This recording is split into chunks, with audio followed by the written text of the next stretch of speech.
Oi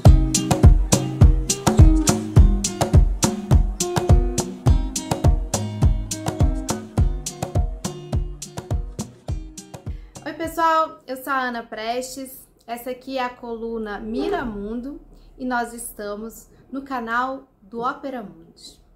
No vídeo de hoje eu vou querer comentar com vocês o caso do ataque que destruiu uma parte importante de dois gasodutos, os gasodutos russos que transportam gás para a Europa, o Nord Stream 1 e o Nord Stream 2. O caso ficou mais conhecido depois que o Brasil votou junto com a China e com a Rússia, na última reunião do Conselho de Segurança da ONU, uma resolução pela investigação com respeito a esses ataques. Essa reunião aconteceu no dia 27 de março. Infelizmente, essa resolução não foi aprovada, mas ela fez com que o caso ficasse muito mais visível aqui no Brasil. Ela não foi aprovada, eu vou falar um pouquinho mais sobre isso ao final.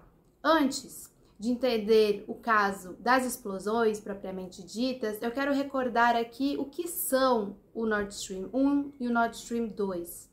O primeiro deles começou o seu funcionamento em 2011, mais de 10 anos atrás, como o maior gasoduto de ligação entre a Rússia e a Europa. O seu ponto de partida é da cidade de Vyborg, na Rússia, próximo da Finlândia, bem pertinho da Finlândia, e ele faz toda uma travessia pelo Mar Báltico e chega no nordeste da Alemanha, na cidade de Lubmin.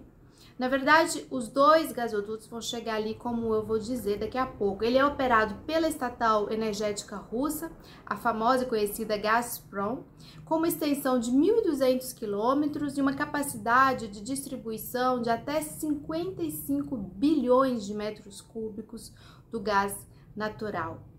Isso é muito gás, é uma grande parte do gás consumido pela Europa. Já o Nord Stream 2, ele tem a mesma extensão, mais ou menos um pouquinho mais de 1.200 quilômetros, com a mesma capacidade também, de 55 bilhões de metros cúbicos, mas vai sair de um ponto diferente lá da Rússia, mais perto da Estônia, na cidade de Ausloga, próximo da Estônia.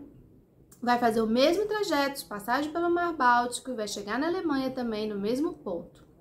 Ele é bem mais recente, foi inaugurado somente em outubro de 2021, justamente na véspera do início da guerra da Ucrânia. A sua construção e a inauguração foram motivos de muita divergência dos Estados Unidos com a Alemanha. Quem nos acompanha por vários canais aqui no Ópera sabe que a gente falou bastante sobre isso. Na época, Angela Merkel fez de tudo pela inauguração desse gasoduto, tanto é que o Trump, quando presidente ainda, chegou a sancionar empresas que cooperassem com a finalização dessa infraestrutura importante do gasoduto.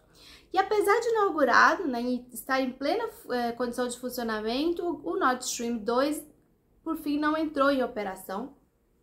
E é bom dizer que, juntos, os dois gasodutos podem prover cerca de 80% de todo o gás necessário para a Europa. Na véspera, bem em fevereiro, início da guerra da Ucrânia, Biden, já o novo presidente dos Estados Unidos, chegou a dizer que os Estados Unidos acabariam com os dois gasodutos Nord Stream 1 e Nord Stream 2. E agora, no setembro do ano passado, em 22, no dia 26 de setembro, noticiários de todo o mundo apontaram que uma série de explosões nos dois gasodutos teriam provocado vazamento do gás que vai pelo mar, chegou na costa da Dinamarca, denunciando, e também os sismos ali provocados apontaram as explosões. Essas explosões, elas foram nos dois gasodutos, no 1 e no 2, porque tanto, apesar do Nord Stream 2 não estar em operação, havia gás dentro do gasoduto, por isso provocou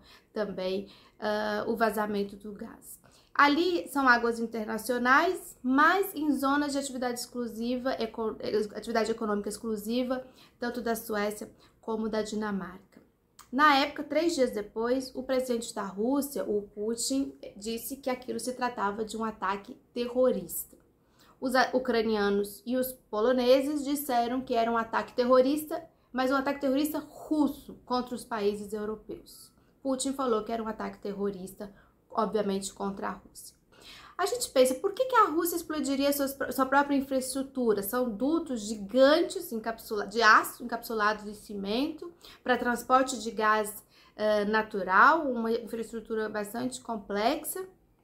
E no último mês de fevereiro, já desse ano agora, de 2023, o jornalista americano Seymour Hersh escreveu uma ampla reportagem mostrando evidências, muitas evidências encontradas até agora, de que tanto a ideia, o planejamento, a execução das explosões vieram de dentro dos Estados Unidos e a partir do próprio governo dos Estados Unidos.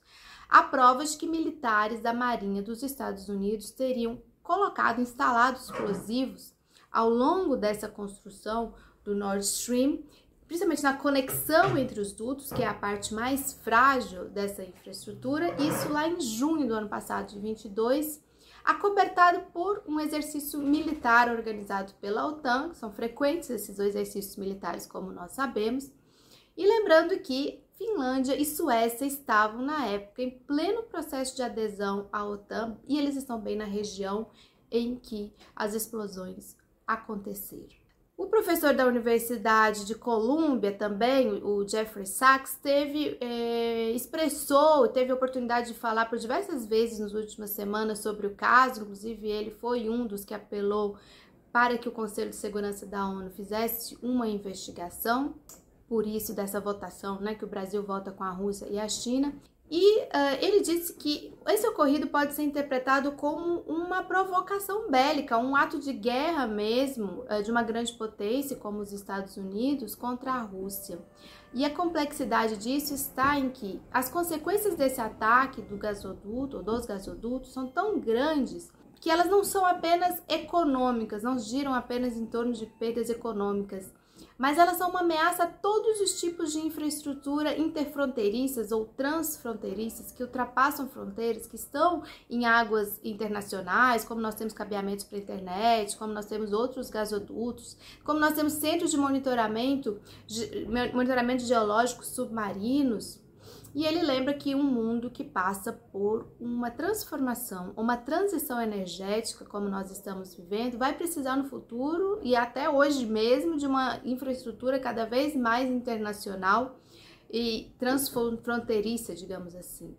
Por isso que o tema deveria ser tratado pela ONU com alta prioridade global. Bem, então uma resolução sobre uma investigação desses ataques foi votada essa semana no Conselho de Segurança da ONU, no dia 27 de março, e não foi aprovada. O Brasil votou junto com a Rússia e a China, que fizeram o texto da resolução. Nenhum país votou contra, nem mesmo os Estados Unidos, mas todos se abstiveram. E muitos desses países que se abstiveram, quando questionados, justificaram seu voto pela espera da conclusão de uma investigação que já está sendo conduzida pela Alemanha, pela Suécia e a Dinamarca, muito controversa, porque não admitiu a presença russa entre os investigadores, não passa informação nenhuma para a Rússia, e vamos lembrar que a principal empresa operadora dos gasodutos Nord Stream 1 e 2 é uma empresa russa, que é a Gazprom.